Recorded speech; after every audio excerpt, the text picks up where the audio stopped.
ईशान, एक गांव का मामूली सा नौजवान, अपनी जिंदगी बड़े शौक और मसरत से गुजारता था।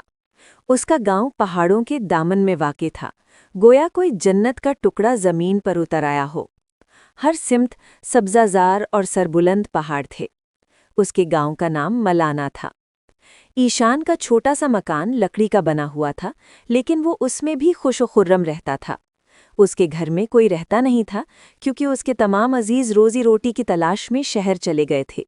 लेकिन ईशान अकेला ही अपने गांव में कनात की जिंदगी बसर करता था। सब कुछ ठीक था, मगर एक बात थी जो ईशान को बेहद सताती थी। एक खलिश जो उसके दिल में मुकीम थी।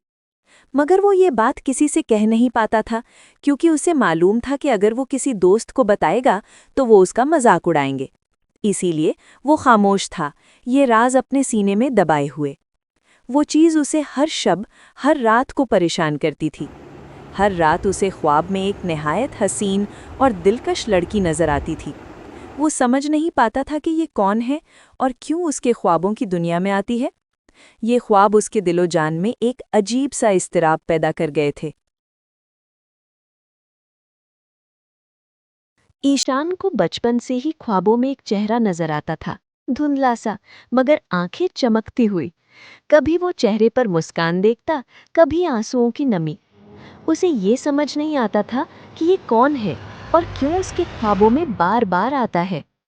एक शब, जब बारिश की बूंदें छत पर धीरे धीरे दस्तक दे रही थी, ईशान की आंख अचानक खुल गई। बाहर आंगन में उसने देखा एक परछाई, जैसे कोई औरत हल्की नीली लिबास में खड़ी हो। वो हिम्मत करके बाहर निकला और आवाज दी, कौन हो तुम?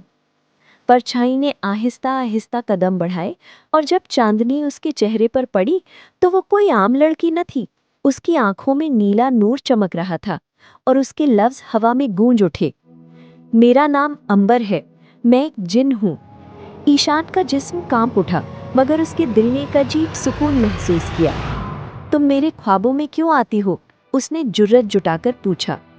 अंबर ने गहरी नजर से उसे देखा और कहा, क्योंकि तेरी रूह और मेरी रूह का रिश्ता सदियों पुराना है। तू चाहे इंसान है और मैं जिन, मगर हमारी तकदीरें एक दूसरे से बंधी हैं।